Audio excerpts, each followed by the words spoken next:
नमो अरिहंताणं नमो सिद्धाणं नमो आयर्याणं नमो वज्रायाणं नमो लोये सर्वसागुणं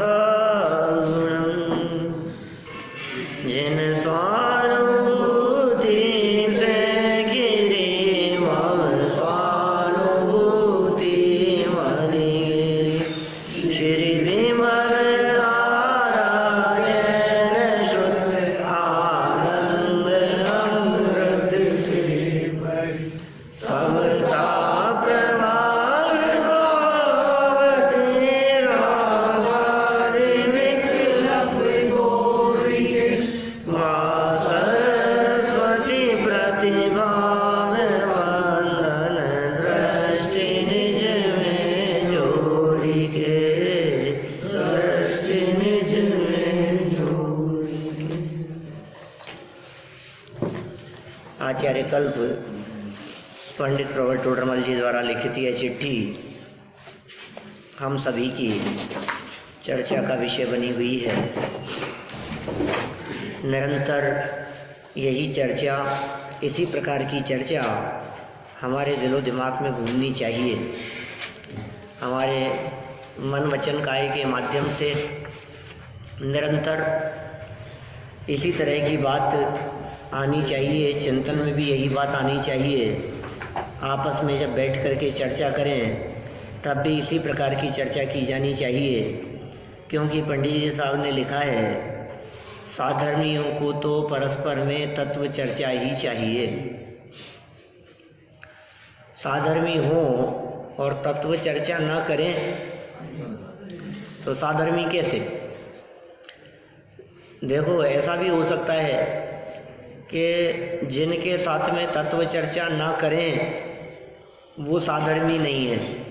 भले ही आप कहोगे साहब इनसे हमारा कोई रिलेशन नहीं है, तो मंदिर में ही आते हैं, साधर्मी हैं, लेकिन चर्चा क्या करते हो उनके साथ में आप, तो वो साधर्मी नहीं कहलाएंगे। और मान लो आपके पिता पुत्र भाई आदि हों, माता पिता हों या मामा जी चाचा जी हों, कोई भी, और आप कहोगे साहब ये तो साधर्मी नहीं है, ये तो हमारे मामा जी हैं, ये साधर्मी नहीं है, ये तो हमारे रिश्तेदार हैं, लेकिन उनके साथ बैठकर यदि तत्व चर्चा करते हैं तो फिर वे साधर्मी हैं। क्या माने? भाई भाई भी साधर्मी हो सकते हैं, पिता पुत्र भी साधर्मी हो सकते हैं। ये साधर्मियों का जो संबंध है, ये साधर्मियों का संबंध और ये रिश्ता ये बहुत गहरा है, क्योंकि ये संबंध आगे बहुत लंबे काल तक चलने वाला है। यद्यपि आगे चलकर उस संबंध को संबंध रूप में कोई नहीं देखता, तथापि यह संबंध या हमारी जो मंजिल है वो सिद्धालय तक है। अन्य परिवारजनों का साथ तो जीवन भर तक का साथ है, जीवन पूरा और साथ खत्म, इतना ही। अब उसके लिए हम इतनी भी गारंटी नहीं ले सकते कि 20 साल का साथ है कि 40 साल का साथ होगा, कितने साल का पता नहीं। अभी आंखें बंद हुई और ख़त्म काम, और क्या है, फिर वो यहीं और हम कहीं और क्या होगा। जीवन पूरा हो जाने के बाद में फिर किसका किससे क्या रहा, वो कौन सी गतियों में चले गए और हम कौन सी गति में चले गए। यदि मान लीजिए एक ही गति में गए, ऐसा भी कह ले हो आप, तो भी हम कौन से स्वर्ग में और वो कौन से स्वर्ग में। मनुष्य गति की भी बात करो तो हम कौन से देश में और वो कौन से देश में, हम कौन से क्षेत्र में और वो कौन से क्षेत्र में, क्या हम कौन सी कुल जाति आदि में और वो कौन से कुल जाति में, तो कहाँ संपर्क रहा। लेकिन भाई साधर्मी तो मिलते रहेंगे। देखो भाई, सम्यक शिखर जी की वंदना यदि आप कर रहे हो और साथ साथ में कोई वंदना करने के लिए चल रहा है तो कभी कोई आगे और कभी कोई पीछे, लेकिन आगे पीछे मिलते रहते हैं। कभी किसी टोंक पे टकरा गए, फिर कभी किसी टोंक पे टकरा गए। जब सफ़र लंबा होता है और एक ही दिशा में सब चल रहे होते हैं तो उनसे मिलान होता रहता है ना ऐसा। ऐसे ही जिन्हें सिद्धालय तक जाना है तो रास्ते में कई जगह मिलान होता रहेगा और फिर फाइनली पहुंचना तो एक ही जगह है। इसलिए क्या सुहाना चाहिए हमारे को, तो तत्व चर्चा ही सुहानी चाहिए और कुछ नहीं। विकथा में काल गंवायो, अनंत काल हो गया विकथाओं में समय बिताते हुए, अभी तो सम्यक चर्चाओं में हमारा काल बीते, व्यतीत हो। भाग्यशाली हैं वे जीव जो इस प्रकार की चर्चा भी किया करते हैं। उन्हें भाग्यशाली कहकर के पुकारा गया, सद्भाग्य का उदय कहकर के पुकारा गया। यहाँ सविकल्प निर्विकल्प के संदर्भ में बात उठाई थी और गुमास्ते का उदाहरण देकर के कह दिया, बाहर में कुछ भी करता हुआ दिखाई देवे लेकिन अंदर के परिणाम उसके वही जानता है। अंदर में वो अपने आप को उन सब कार्यों का कर्ता नहीं मानता, अपने आप को उनसे भिन्न अनुभव करता है। ये उस गुमास्ते की बात है। इसी तरह से सम्यक दृष्टि ज्ञानी जीव का बोलचाल, भाषा, व्यवहार, कई लोगों को ऐसे लगता है सम्यक दृष्टि हो गया, अरे घर गृहस्थी चौपट हो जाएगी, क्योंकि सम्यक दृष्टि जीव तो अंदर में रहता होगा। सम्यक दृष्टि बाहर में कैसा रहेगा, और बाहर में रहेगा तो फिर सम्यक दृष्टि कैसा। तो सम्यक दर्शन हो गया। कई लोग तो सम्यक दर्शन इसलिए ही नहीं लेना चाहते हैं। कई ऐसे लोग भी मिलते हैं हमारे को, तो कहते हैं एक बार सम्यक दर्शन यदि हमने ले लिया तो अच्छी मुसीबत हो जाएगी, घर गृहस्थी चौपट हो जाएगी, फिर हम बच्चों की तरफ ध्यान नहीं देंगे, फिर दुकान की तरफ ध्यान नहीं देंगे, फिर काम धाम की तरफ ध्यान नहीं देंगे, फिर तो हम ऐसा समझ लेंगे पैसा आना होगा तो आएगा, नहीं आना होगा तो नहीं आएगा, फिर तो पता नहीं भोजन वोजन भी कर पाएंगे कि नहीं, फिर तो बहुत नीरस हो जाएगी लाइफ। बहुत फर्क है। विरक्ति अलग चीज है क्या। अरे कई बार कई विषयों से विरक्ति हमें भी हो जाती है, क्रोध के कारण, नाराजगी के कारण, प्रतिकूल परिस्थिति के कारण, बिगड़ जाने के कुछ भी कैसे भी बनाव बन जाते हैं, हमें विरक्ति हो गई। वो जो विरक्ति हमारे जीवन में दिखाई देती है वो घृणा है। विरक्ति अलग चीज है और वैराग्य अलग चीज है क्या। यहाँ तो वैराग्य की बात है और वैराग्य के साथ में भी वीतराग भाव सहित वैराग्य की बात है, क्योंकि शमशानी वैराग्य तो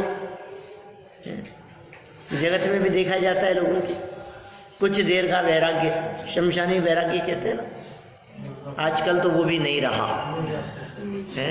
जमाना तो इतना बदल गया है कि अब तो वो शमशानी वैराग्य जैसी बात भी नहीं रही। शमशान में भी जाते हैं क्या, आप कहो तो नाश्ता मंगवा ले हुए, चाय वगैरह मंगा ले हुए सब, और सारे दुनिया भर की चर्चाएं। हॉट टॉपिक कोई चल रहा हो, मान लो न्यूज़पेपर का, तो वो पूरी चर्चा का विषय बना रहे। क्या होता है, मरने वाले को कौन याद रखता है, मरने वाले को कौन पूछता है। थोड़ी बहुत बात 2-5 मिनट उसके बारे में भी कर लो तो भी बातें तो सब इधर उधर की होती है। ये क्या कह रहे हैं यहाँ पर भाई साहब, ये जो शुभाशुभ परिणाम है, ये शुभाशुभ परिणाम सम्यक दृष्टि के होते हैं और उन शुभाशुभ परिणामों के कारण उसके बंधन भी होता है। सम्यक दृष्टि ज्ञानी जीव के सर्वथा अबंध नहीं हो गया है, सर्वथा संवर नहीं है उसके। इसलिए जितने अंश में शुभाशुभ भाव हैं उतने अंश में, उतनी मात्रा में उस सम्यक दृष्टि ज्ञानी जीव के बंध भी निरंतर चालू है। देखो, हम नहीं कहते थे बंधन होता है, बंध रहा है ना, कि नहीं, उस बंधन के साथ साथ में उसके जीवन में निर्जरा भी निरंतर चालू है। दोनों काम चालू है सम्यक दृष्टि जीव के जीवन में, क्योंकि जो एक बार उसने आत्मानुभव किया था, आत्मा का अनुभव, आत्मानुभूति जब हुई थी उसको, तो उस शुद्धोपयोग के कारण उसकी परिणति में धारा प्रवाह रूप से जो शुद्धता वर्त रही है, उस धारा प्रवाह वाली शुद्धता के कारण 41 कर्म प्रकृतियों का उसके संभर है। असंख्यात गुणी निर्जरा हो रही है उसकी। लिखा ना उमा स्वामी आचार्य, क्रमशो असंख्य गुण निर्जरा, 10 स्थान कहे उसे क्या? सम्यक दृष्टि श्रावक वृत्तांत, 9वें अध्याय का 45वां सूत्र है, तत्वार्थ सूत्र का प्रसिद्ध सूत्र है। बिल्कुल स्पष्ट रूप से असंख्यात गुणी निर्जरा। तो किस काल में? भोग के काल में भी, शुभाशुभ के काल में भी उसके निर्जरा कंटिन्यू चल रही है। बोलो आप, खाना खाते हुए भी निर्जरा चल रही है। उसके निर्जरा का गणित तो FD के ब्याज की जैसे है। पंडित साहब ये उदाहरण देते हैं, एक बार FD करवाई ना, अब कंटिन्यू चलेगा वो। अब उसमें चक्कर नहीं है आज तो छुट्टी का दिन है साहब, आज तो ब्याज नहीं मिलेगा है। मकर संक्रांति के अवकाश पर तो ब्याज नहीं मिला होगा ना FD पर। क्यों साहब, आप तो बैंक में आप ज्यादा बता सकते हैं। मिलता है बराबर है, 24 घंटे मिलता है मैनेजर साहब 24 घंटे मिलता है ब्याज, 365 दिन कोई छुट्टी नहीं है। साल में एक छुट्टी तो रखो धुरंडी की, वो भी नहीं। अपने यहाँ प्रवचन सभा में पूरे 365 दिन में एक दिन का अवकाश रखते हैं धुरंडी का, क्या बाकी 364 दिन चलता है, तो एक दिन तो नहीं होता। 24 घंटे चलता है, 24 घंटे, और बाड़ा भी 24 घंटे चलता है। बस समझ लो आप, सम्यक दृष्टि जीव। इसलिए बनारसी दास जी ने लिखा, एक समय की कमाई तू अनंत काल खाएगा। अब हमने इस पंक्ति को बदल करके एक पंक्ति कही थी, आपको ध्यान हो तो 4-6 महीने पहले, एक समय की कमाई तू अनंत काल खाएगो। ये तो आचार्यों ने लिखी है, लेकिन एक समय की चूक में अनंत काल गंवाएगो। क्या चूक मत जाना, एक समय की चूक हो गई, क्या नहीं होता है ऐसा। दुर्घटनाओं में क्या होता है बताओ मेरे को? समय मात्र की चूक है, सेकंडों के भी कितने छोटे हिस्से की चूक है। पलक झपकी और बिस्तरों में पड़े हैं आज 6 महीने से, क्या 1 सेकंड की चूक हो गई, और उस चूक में क्या हुआ? देखो आप मकर संक्रांति में कितनी जानें गई होगी हैं, कितने बच्चे अपाहिज हुए होंगे, कितनी दुर्घटनाएं, कितने एक्सीडेंट, कितने लोगों की गर्दनें कट जाना, कितने बच्चों का छत से गिर जाना, कैसी कैसी घटनाएं, कैसे हो गया ये? कौन चाहता था? एक समय की चूक। अब यही कह रहे हैं, एक समय की चूक मनुष्य जन्म गंवाएगा, चला जाएगा मनुष्य जन्म। इसलिए सावधान रहो, सतर्क रहो। ये मनुष्य जीवन प्राप्त हुआ है तो अपना कार्य कर लेने योग्य है। सम्यक दृष्टियों की शुद्ध परिणति के कारण निर्जरा निरंतर कायम है, और मिथ्या दृष्टि जीव शुभ कार्य करते हुए भी बंधन निरंतर चल रहा है। मिथ्या दृष्टियों के बंधन है निरंतर, और सम्यक दृष्टियों के भोग के काल में भी निर्जरा है निरंतर। क्या उटपटांग बातें हैं, उलट पुलट बातें हैं भाई साहब। ये चमत्कार है सम्यक दर्शन का। और कारण क्या है? न रचे, ये कारण है। वो कितना परिणति क्यों होता है? तो चारित्र मोह की कमजोरी के कारण होता है ऐसा। कभी कभी ऐसा भी होता है, मन मार करके भी अरुचि पूर्वक आप भोजन करते हैं। जो मन माफिक नहीं है, आपको नहीं पसंद है और आप नाराज भी होते हो, और वो भोजन में बन गया है तो 2 बातें आप सुनाते भी हो, फिर वही बना लिया आपने, आपको मालूम है मुझे पसंद नहीं है, फिर क्यों खाते हो? अब कोई बात नहीं, अब ठीक है, जो हो गया सो गया, खा लो, ठीक है।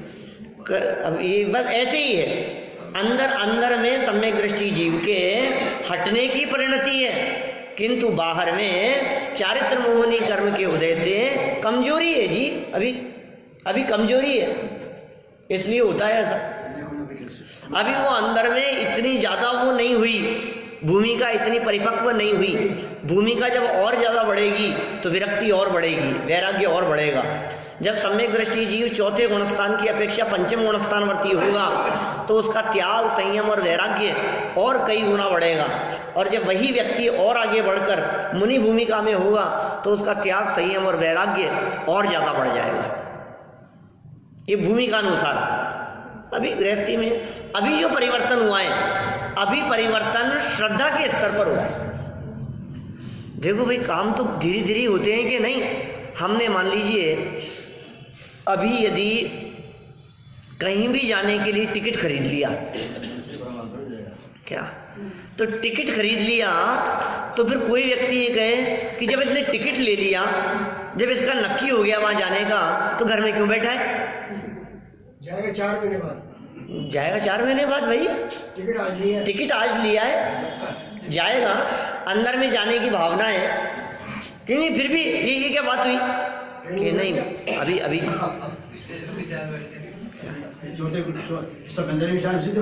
चौथे गुणस्थान में सिद्ध अवस्था होने का प्रसंग उपस्थित होगा। चौथे गुणस्थान में मुनिराज होने का प्रसंग आ जाएगा। चौथे गुणस्थान में भगवान बन जाएंगे।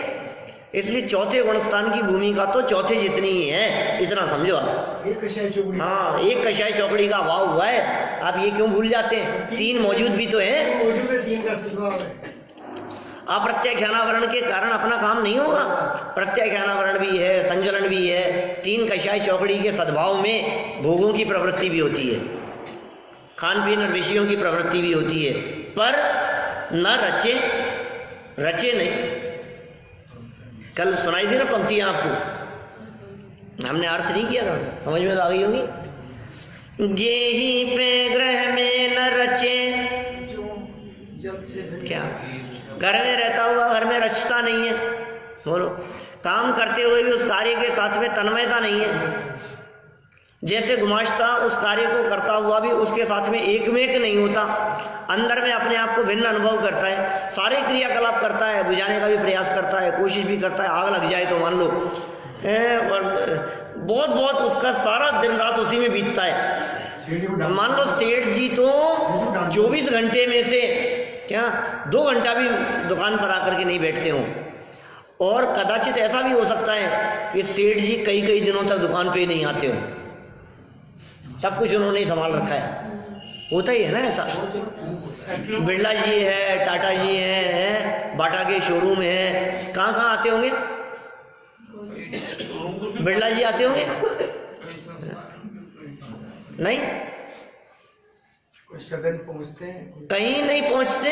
गांव के अंदर पहुंचे हुए हैं, उनके शोरूम खुले हुए हैं। कहाँ पहुंचेंगे?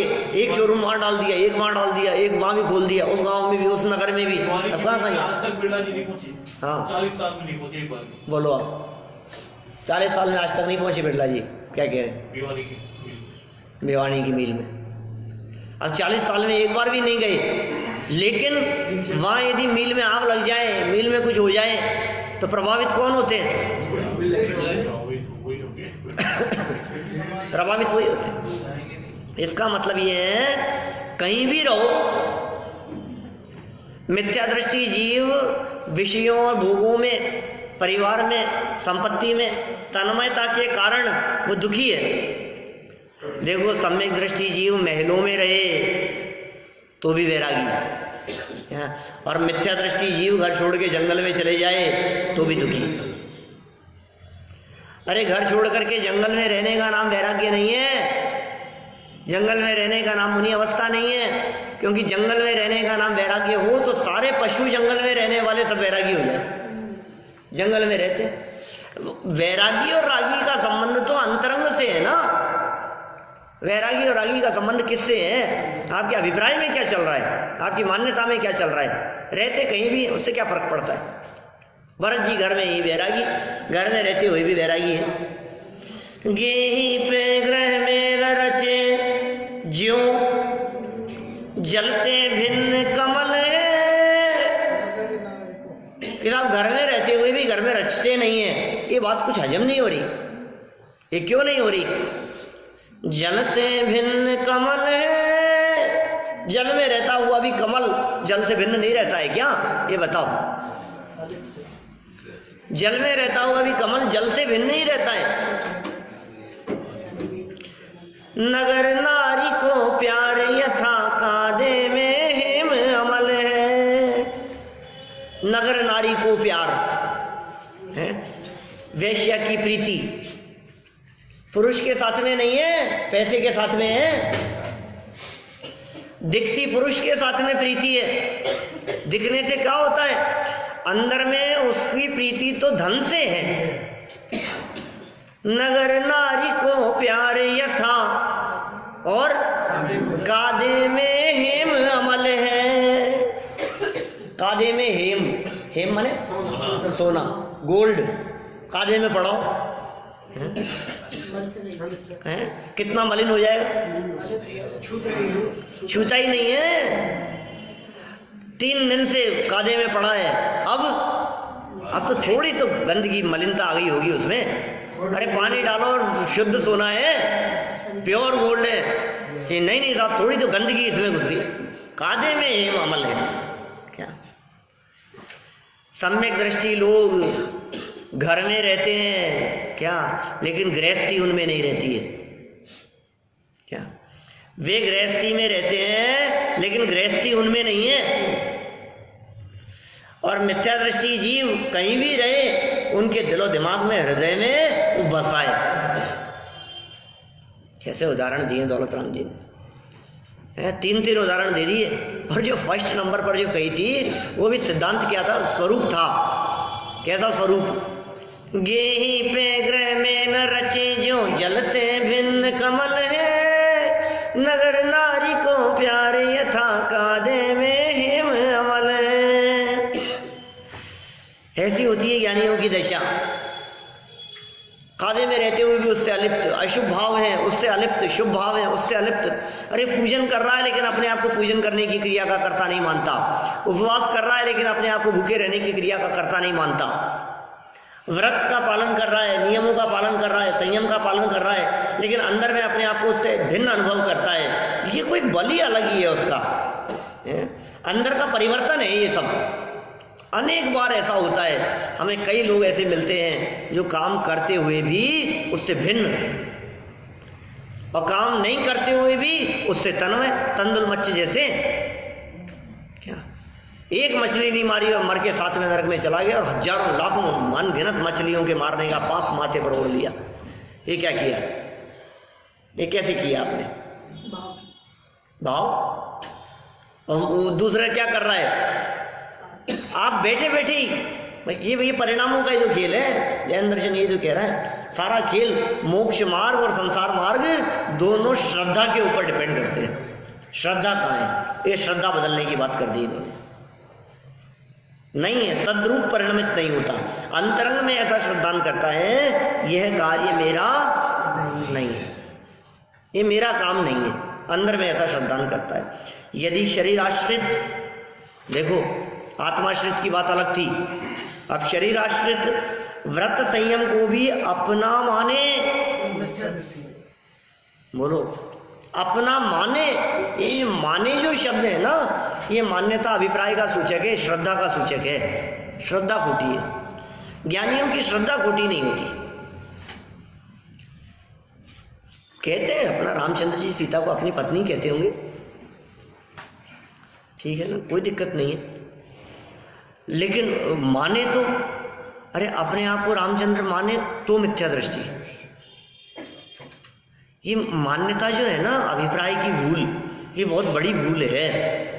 और अभिप्राय की क्रांति, ये बहुत बड़ी क्रांति है। करोड़ों जन्मों तक तपस्या करता रहे और अभिप्राय नहीं बदले। लो, ऊपर से सब बदल गया, अंदर से कुछ नहीं बदला।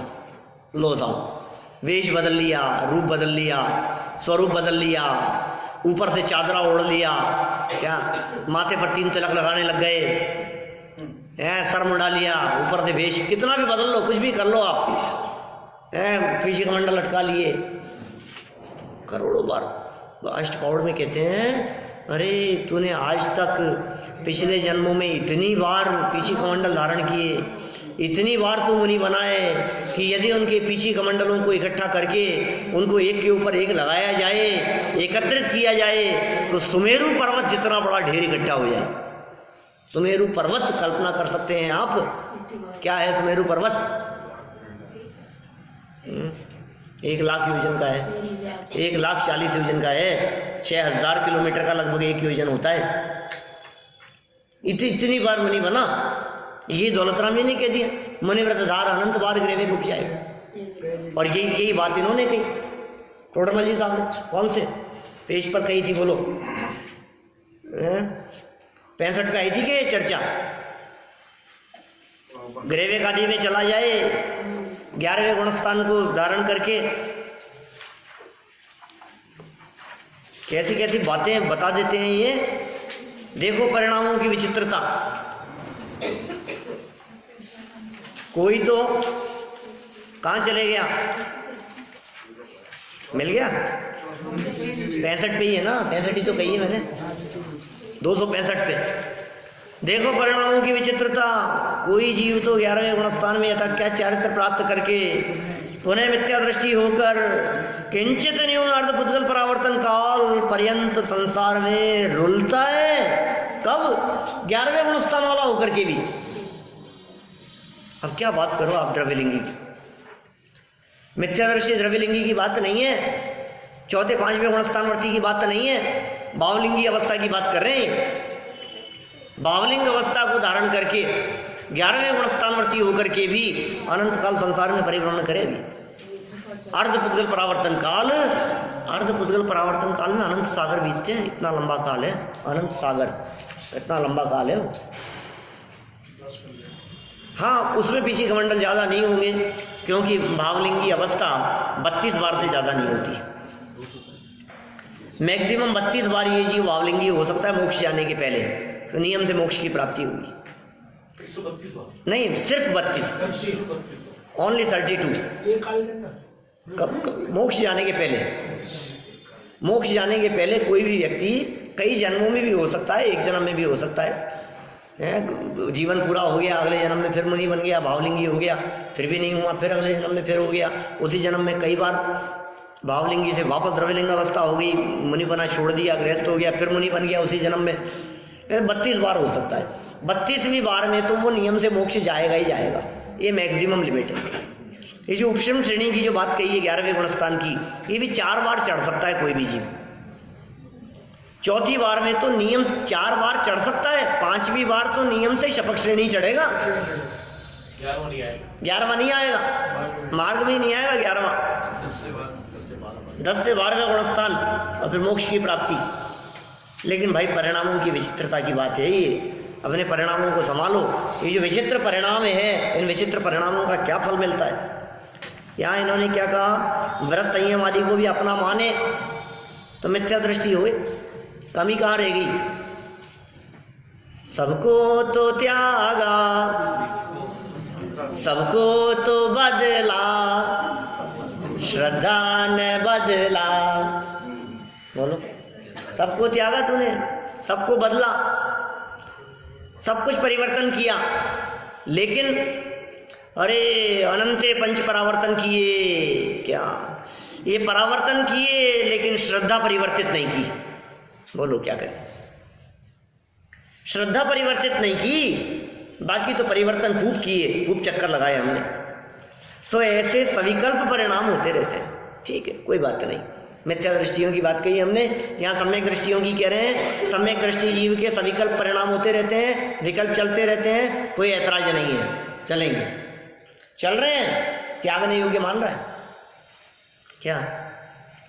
चलेगा, अभी कुछ देर चलेगा, थोड़े टाइम चलेगा, चलता हुआ दिखेगा, सारे काम करता हुआ दिखाई देगा। कनेक्शन टूट गया अंदर से। पंखा चलता है, पंखा चल रहा है और चलते हुए आपने स्विच बंद कर दिया, अब चल रहा है कि नहीं चल रहा है? थोड़ी देर चलेगा, चलेगा ना थोड़ी देर। समझदार व्यक्ति ये कहते हैं कि चलना रुक गया क्या है, और बच्चा तो यही कहेगा कि चल रहा है अभी। और कोई बात नहीं, चलता हुआ दिख रहा है लेकिन चल नहीं रहा है। अब जो चलता हुआ दिख रहा है वो चलने के लिए नहीं चल रहा है, वो रुकने के लिए चल रहा है। क्या ये है बात? अब जो सम्यक दृष्टि ज्ञानी जीव चलता हुआ दिखाई दे रहा है, घर गृहस्थी के काम, ये चलने के लिए नहीं है, ये रुकने के लिए है। अब रुकेगा ये, अब काल पूरा होगा उसका। देखो आगे, अब कहते हैं अब सविकल्प ही के द्वारा निर्विकल्प परिणाम होने का विधान कहते हैं। अब बात बहुत गजब की कहने वाले हैं। सविकल्प द्वारा निर्विकल्प का विधान। निर्विकल्प होने के लिए सविकल्प जरूरी है। कोई व्यक्ति ये बात कहे कि साहब आत्मा का अनुभव, कि साहब अतीन्द्रिय आनंद, साहब शुद्धोपयोग, साहब आत्मलीनता की दशा, साहब वो जो अद्भुत आनंद है, सिद्धों जैसा आनंद, ये सब विकल्प के काल में आता है कि निर्विकल्प अवस्था में होता है? आत्मा की अनुभूति, आत्मा की अनुभूति में किसका स्वाद है? अकेला श्रद्धा नहीं, ज्ञान नहीं, चारित्र नहीं, सुख, वीर्य, अनंत अनंत गुणों का मिश्रित स्वाद है उस आत्मा की अनुभूति में। क्योंकि आत्मा की अनुभूति है, किसी गुणानुभूति नहीं है, भेद रूप नहीं है, वो अभेद अनुभूति है। समझ में आ रही है बात? आत्मा की अनुभूति अभेद अनुभूति है, अखंड की अनुभूति है। जिस तरह से खीर खाते समय न दूध का स्वाद है, न चावल का स्वाद है, न इलायची का स्वाद है, न चीनी का स्वाद है, काय का स्वाद है? खीर का स्वाद है। कि साहब इन सब के बिना खीर क्या है? कि इन सब के बिना तो कुछ नहीं है, लेकिन फिर भी इन सब का विकल्प खड़ा नहीं होता।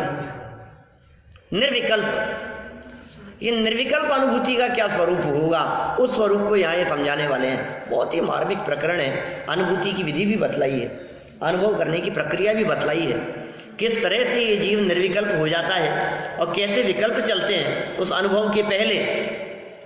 ये सब विकल्प तो हमारे भी चल रहे हैं, तो निर्विकल्प अनुभूति होगी कि नहीं होगी? विकल्प चल रहे हैं हमारे, अब निर्विकल्प अनुभूति होगी कि नहीं होगी? होगी, लेकिन विकल्प टूटने पर। लेकिन जो निर्विकल्प अनुभूति होती है उसके पहले वाले विकल्प कौन से होते हैं? नहीं, सविकल्प तो है, लेकिन सविकल्प बच्चों वाले नहीं, परिवार वाले नहीं, इधर उधर की उठापटक वाले नहीं, कितना लेना है, कितना देना है, कितना हिसाब के साथ सब चल रहा है हमारे दिमाग में। वो भी विकल्प चल रहे हैं, वो देगा कि नहीं देगा, देगा कि नहीं देगा, क्या होगा है? कोई भी विकल्प चल रहे हैं, 50 दिन बाद क्या होगा, हो गया अब जो होना था, जो है निपट गया। अब क्या होगा बताओ? विकल्प तो बहुत चल रहे हैं भाई हमारे दिमाग में। उन दिनों तो इतने विकल्प चले, डॉक्टरों ने जवाब दे दिया अब क्या होगा, अब क्या होगा, ऑपरेशन चल रहा है, ये हो रहा है, वो हो रहा है, बहुत बहुत विकल्प। बिजनेस को लेकर के बहुत ऐसे उठापटक हुई, पता नहीं आएंगे कि नहीं आएंगे, कि डूब जाएंगे, कि चले जाएंगे पैसे के, क्या होगा भाई? इन विकल्पों से निर्विकल्प होने का नाम निर्विकल्प अवस्था नहीं है। इन विकल्पों के छूटने का नाम, वो जो निर्विकल्प अनुभूति की बात कर रहे हैं उसके पहले वाले विकल्प कौन से होंगे? अपने में अपनेपन रूप, देवचर्य रूप भी नहीं, उससे भी आगे चढ़कर मैं यह अखंड, मैं यह प्रत्यक्ष अखंड अनंत चिन्मात्र ज्योति आत्मा, अनादि अनंत नित्य उदय रूप विज्ञान घन स्वभाव भावत्व के कारण एक हूं। अमृत चंद्राचार्य की पंक्तियां हैं, समय सार 73वीं गाथा की पंक्तियां हैं। 73वीं गाथा की टीका में अमृत चंद्र स्वामी ने लिखा, एक शब्द की व्याख्या करते हुए, अहम एक को, फिर शुद्ध की, खरो शुद्धो, फिर नमो को, चार विशेषण दिए और चारों की व्याख्याएं। समस्त कारक चक्र की प्रक्रिया से पार को प्राप्त जो निर्मल अनुभूति, उस अनुभूति मात्र पने से शुद्ध हूं। क्या साहब आज ही पूजन में आया था समय सार विधान में 73वीं गाथा। कैसे कैसे स्थिति? मैं यह प्रत्यक्ष, ये अनुभूति के पहले के विकल्प हैं। मैं कैसा हूं, आत्मा कैसा है, आत्मा का स्वरूप कैसा है, मेरा स्वरूप कैसा है, वो विकल्प चलेंगे। तो बता रहे हैं पंडित जी साहब, पढ़ते देखो अपन यहाँ, सविकल्प द्वारा निर्विकल्प परिणाम होने का विधान, वो विधान कहते हैं। वही सम्यक्त्वी, कौन सम्यक्त्वी? जो सविकल्प अवस्था में है। सम्यक्त्वी तो है ही, निश्चय सम्यक्त्वी की चर्चा कर रहे हैं। व्यवहार सम्यक्त्वी और निश्चय सम्यक्त्वी ये दो कोई अलग अलग नहीं होते। कोई व्यक्ति ऐसा समझे कि आत्मा अनुभूति के काल में तो निश्चय सम्यक्त्व है और सविकल्प दशा में व्यवहार सम्यक्त्व है, क्या ऐसा नहीं है? समझ में आ रही है बात? सविकल्प दशा में व्यवहार सम्यक्त्व होता होगा और निर्विकल्प दशा में निश्चय सम्यक्त्व होता होगा। ऐसे सम्यक्त्व दो प्रकार के नहीं हैं, उसे देखने के नजरिए दो हैं। वही सम्यक्त्वी, निश्चय सम्यक्त्वी जीव कदाचित स्वरूप ध्यान करने को उद्यमी होता है, आत्म स्वरूप का ध्यान करने के लिए उद्यमी हुआ। सविकल्प, अब देखो ये जो निर्विकल्प अवस्था होगी ना, ये सम्यक दृष्टियों को निर्विकल्प अवस्था चलते फिरते हुए नहीं होती। इसलिए इन्होंने क्या कहा, स्वरूप ध्यान करने को उद्यमी होता है, पुरुषार्थ पूर्वक, विकल्प पूर्वक। मुनि भूमिका बड़ी विचित्र है, मुनि भूमिका बड़ी अद्भुत है। मुनि भूमिका में आहारचर्या के काल में भी अनुभूति है, विहार के काल में भी। भावलिंगी संत हैं, मुनिराज हैं, 6वें 7वें गुणस्थानवर्ती हैं, 3 कषाय चौकड़ी का अभाव है, शुद्ध परिणति अंदर में चल रही है, अंदर में अतीन्द्रिय आनंद का प्रचुर स्व संवेदन का वेदन कर रहे हैं, वो आनंद को भोग रहे हैं, बड़ा अपूर्व अद्भुत आनंद की अनुभूति हो रही है। ऐसे भावलिंगी संत अब वे उठ करके जा रहे हैं, किसके लिए, आहार के लिए विहार कर रहे हैं, एक स्थान से दूसरे स्थान पर। परिहार विशुद्धि चारित्र वाले 2 कोस प्रतिदिन गमन करने हुए, 3 संध्या काल को छोड़कर 2 कोस गमन करने का नियम है उनके। अब सोचो आप, ऐसा इतना इतना विहार कर रहे हैं, गमन कर रहे हैं, तो शुद्ध उपयोग होता होगा कि नहीं होता होगा? 6वां 7वां गुणस्थान है, अंतर्मूर्त, हर अंतर्मूर्त में अंदर में जाते हैं, शुद्धोपयोग होता है। आहार करते समय भी, भोजन करते समय भी, क्या बात कर रहे हो आप? विहार के काल में भी, निहार के काल में भी, ऐसा कैसे हो सकता है? हाँ साहब, ऐसा ही होता है। जगत के जीवों को लग रहा है कि महाराज खीर का स्वाद ले रहे हैं, लेकिन सच्चाई ये है कि खीर के स्वाद के काल में भी अतीन्द्रिय आनंद का स्वाद ले रहे हैं। बाहर का स्वाद नहीं, अंदर का स्वाद आता है। जड़ का तो आएगा भी कैसे? जड़ का स्वाद ले ही नहीं सकता ना ये जीव। लड्डू का स्वाद, जड़ का स्वाद, मिठाइयों का स्वाद, खीर का स्वाद, वो तो ये ले ही नहीं सकता है। तो असली स्वाद तो किसका है? राग का स्वाद लेता है अज्ञानी, और ज्ञानी जीव उसके काल में भी, उसे ग्रहण करने के काल में भी, मुनिराज भावलिंगी संतों की बात करता हूं, अतीन्द्रिय आनंद का स्वाद ले लेते, अंदर में चले जाते। चलते चलते, गमन करते हुए, विहार करते हुए जब आत्मा में जाते होंगे, जब 7वां गुणस्थान होता होगा, तो कदम रुक जाते होंगे? नहीं रुकते होंगे, चलते रहते। अच्छा, आप लोग जब गाड़ी चलाते हो और गाड़ी चलाते चलाते बगल में बैठे हुए किसी व्यक्ति ने कुछ आपसे पूछा, तो आप उसका जवाब गाड़ी रोक करके देते होंगे? नहीं, चलते चलते हैं, फिर आपने जवाब दे दिया, फिर गाड़ी आगे चली है, फिर उसने कुछ पूछा, फिर आपने गाड़ी रोकी, फिर उसको जवाब दिया। ऐसा होता है। गाड़ी भी चलती रहती है, म्यूजिक भी चलता रहता है, भजन भक्ति भी चलती रहती है। अनेक लोग तो प्रवचन भी सुनते रहते हैं गाड़ी में लगा करके, हैं, साथ में बैठे हुए चर्चा करते हुए भी जा रहे हैं, अनेक विकल्प भी चल रहे हैं, जवाब भी दे रहे हैं, गाड़ियां भी दिख रही है सामने, ट्रैफिक भी दिख रहा है, ट्रैफिक रूल्स को भी फॉलो कर रहा है, सारे काम एक साथ हो रहे हैं, और फिर भी एक्सीडेंट नहीं हो रहा है, इतने काम करते हुए फिर भी कदम नहीं रुके। ये कैसा है बोलो? जब आप सब ऐसे कर सकते हैं, तो मुनिराज के जीवन में ऐसा क्यों नहीं हो सकता है? चलते फिरते, गमन करते हुए, सब काम करते हुए ये चलता है। किंतु अब ध्यान रखना, अलग बात कहता हूं, वो क्यों हो रहा है उनके जीवन में? आपके साथ ऐसा क्यों हो रहा है गाड़ी चलाते समय? क्योंकि आप बहुत लंबे समय से गाड़ी चला रहे हैं, आपको गाड़ी चलाने की अच्छी प्रैक्टिस हो गई है। अभी जिस व्यक्ति को गाड़ी चलाने की प्रैक्टिस नहीं है, जो आज पहली बार बैठा है, क्या वो गाड़ी के स्टीयरिंग पे बैठा है, वो थोड़ा गाड़ी बढ़ा रहा है आगे, और बगल में किसी ने पूछा, यार अभी अभी अभी कोई बात मत करो, अभी अभी सामने देखते हैं, अभी टकरा जाएगी गाड़ी। बोलो, साइकिल चलाना सीखता है तो क्या करता है? पहले नीचे पैडल देखता है कि सामने देखूं, मेरे को समझ में नहीं आता, इधर देखूं कि उधर देखूं कि इधर चलाऊं, क्या करूं मैं? इधर से गियर घुमाऊं कि इधर क्लच दबाऊं कि इधर ब्रेक दबाऊं, क्या करूं? नहीं सोचता है ऐसा। देखो भाई, जब अभ्यास नहीं है तब शुरू में तो आपको सर्व प्रकार के विकल्प तोड़कर उधर ही ध्यान देना पड़ेगा, और जब अभ्यास हो जाता है उसके बाद में आप कुछ भी करते रहो, फिर चलता रहता है, फिर काम चलता रहता है। इसी तरह से सम्यक दृष्टि जीव अभी अभ्यास नहीं है, अभी नया नया आत्मा का अनुभव किया है और प्रैक्टिस भी नहीं है। अभी कई बार महीनों में जाकर के कभी कभी अनुभव कर लेता है, निरंतर अनुभूति भी नहीं हो रही है, उसको अंदर में जा नहीं रहा है बार बार में, इतनी प्रैक्टिस नहीं है। प्रैक्टिस हो जाने के बाद में बोले फिर तो चलता रहेगा।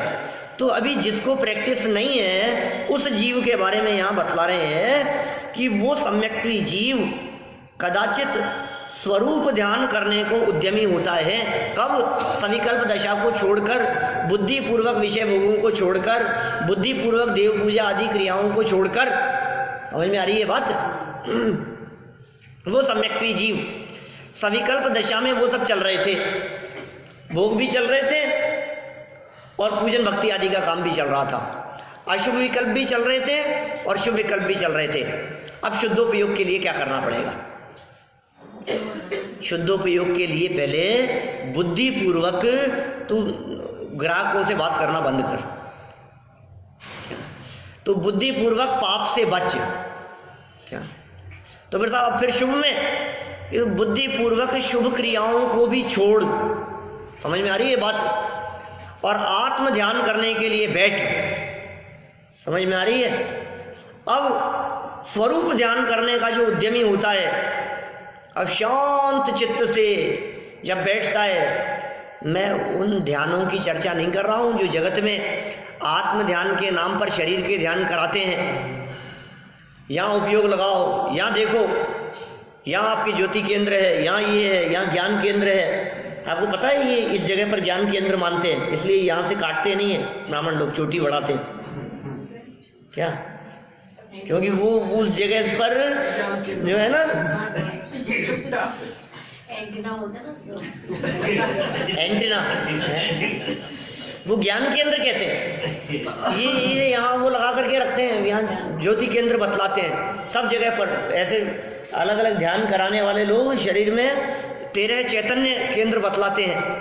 यहाँ ध्यान करो, पैर के अंगूठे का ध्यान करो, फिर ध्यान करने के लिए बैठे, अब ऐसा अनुभव करो कि बिल्कुल शिथिल हो रहा है, बिल्कुल ऐसे है, ऐसे लगेगा आपको जैसे अंदर अंदर में चले गए अपन। अब कुछ नहीं बस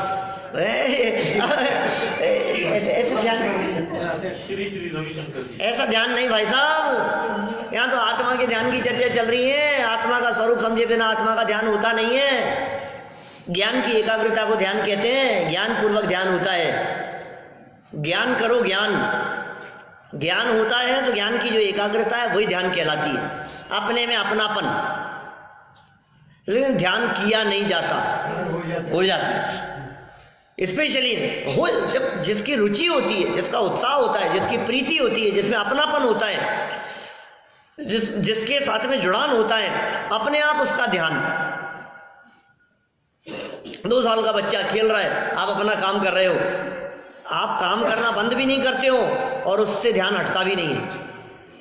कहाँ चला गया, किधर है, कहीं उछल कूद तो नहीं कर रहा है, गिर तो नहीं जाएगा, इसके हाथ में क्या है, क्या खा रहा है, सब ध्यान रहता है आपको बराबर।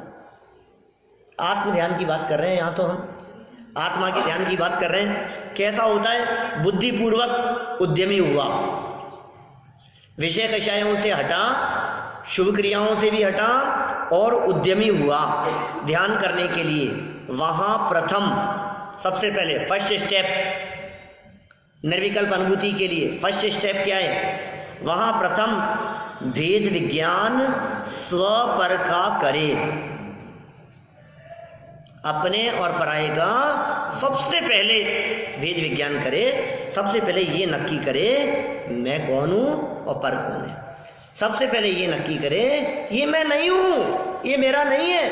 क्या अब समझ लो आप, यदि ये मैं नहीं हूं और ये मेरा नहीं है तो फिर क्या होगा? छिद जाए, बिद जाए, ले जाए, कोई हमें क्या लेना देना। क्या वही बात है, आईफोन रखा है, आपको तकलीफ, ये टूट जाए तो क्यों नहीं है? मेरा नहीं, बस सीधी सी बात। ये गणित समझ में आ गई ना एक बार, मेरा नहीं है, सारी तकलीफ पर पदार्थों में अपनेपन की वजह से है। और सुख कैसे होगा? अपने में अपनापन, ये सुख का मार्ग है। निज को निज पर को पर जान, सबसे पहले यही विधान। सबसे पहले यही काम, फिर दुख का नहीं लेश निशान, लेश मात्र भी दुख नहीं होगा। फिर सबसे पहला वेद विज्ञान करें। मैं पढ़ता हूँ पैराग्राफ, कल करेंगे, थोड़ा विचार करके आना, इन पंक्तियों के बारे में चिंतन करना, फिर बढ़ेंगे अपन आगे। नौ कर्म, द्रव्य कर्म, भाव कर्म रहित, केवल चैतन्य चमत्कार मात्र अपना स्वरूप जाने। पश्चात पर का भी विचार छूट जाए, केवल स्वात्म विचार ही रहता है। वहाँ अनेक प्रकार निज स्वरूप में अहम बुद्धि धरता है। चिदानंद हूँ, शुद्ध हूँ, सिद्ध हूँ इत्यादि विचार होने पर सहज ही आनंद तरंग उठती है, रोमांच हो आता है। तत्पश्चात ऐसा विचार तो छूट जाए और केवल चिन्ह मात्र स्वरूप भासने लगे। वहाँ सर्व परिणाम उस रूप में एकाग्र होकर प्रवर्तते हैं। दर्शन ज्ञानादिक का व नए प्रमाणादिक का भी विचार विलय हो जाता है। क्या ये निर्विकल्प अनुभूति का स्वरूप है। चैतन्य स्वरूप जो सविकल्प से निश्चय किया था, उसी में व्याप्य व्यापक रूप होकर इस प्रकार प्रवर्तता है, जहाँ ध्याता ध्येय रूप ध्येयपना दूर हो गया।